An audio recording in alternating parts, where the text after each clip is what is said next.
Anthem finally hit all platforms this past weekend with the VIP demo being available to play, albeit limping out of the gates.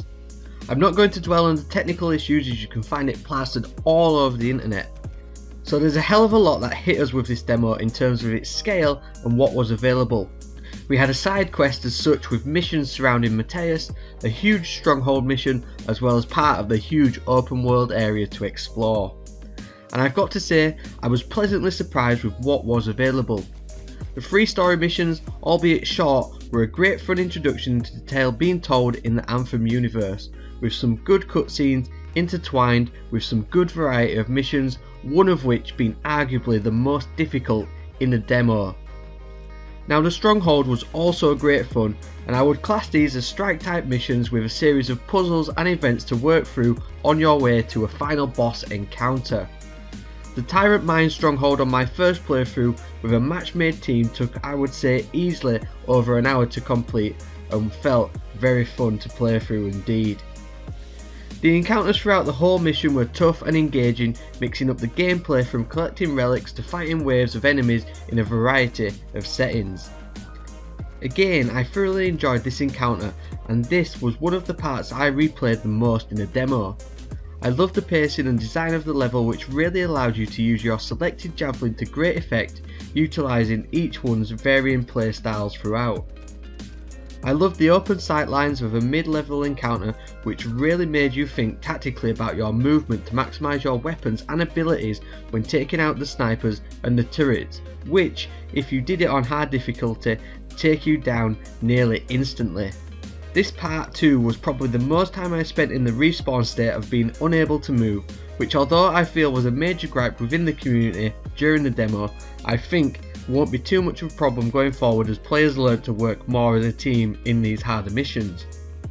The only negative I have from this was the underwater section, which felt unplayable at times due to limited lighting and delayed movement, something which according to the devs has been adjusted for the final release. So onto the javelins and the builds that were in the demo.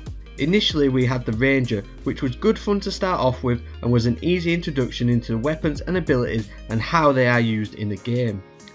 But I really wanted to get into the Storm Javelin and cause some elemental chaos.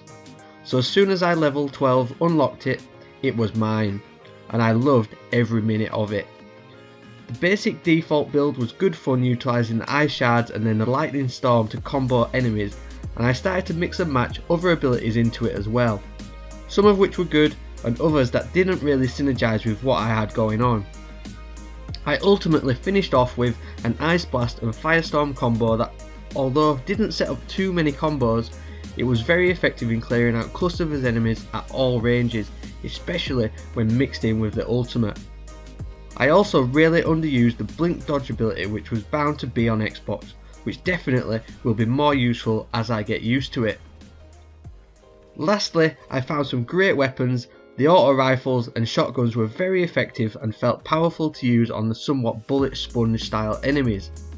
However, once I got to the Storm, who has a limited shield and health pool, I stumbled across 2 great weapons which paired perfectly with it. There was the Guardian Marksman rifle with its hard hitting 3 burst semi-auto bullets, which were great at dealing with adds with some precision at medium ranges, keeping the Storm out of harm's way. However, the Sniper rifle Devastator was on another level. This high impact one shot explosive round weapon was an absolute beast. It took out all enemies at ease and offered some great high crit shot damage on end level bosses, especially in the Stronghold. Now it only has limited ammo capacity, but if used well then it made it worthwhile. I'm sure many of you out there who tried the demo found this one out too. Now I'm not sure how limited the weapon pool is compared to the full game, but hopefully it has more variety, even though these 2 in particular were very impressive. So there we go everyone, just a quick look and my thoughts on the Anthem VIP demo from this past weekend. Please let me know in the comment section below what you thought of the VIP demo, or if you're going to pick it up this next weekend. I personally can't wait for the next version of the demo this weekend and getting in there and trying out the other new javelins that have been unlocked because of all the issues last weekend. Please remember to like the video if you found it enjoyable, and also subscribe to my channel for more future Anthem content. You can also find me on Twitter and Instagram for the latest news and information surrounding the game, and you can also catch my live streams over on Mixer. Thank you very much for watching, and I'll see you next time.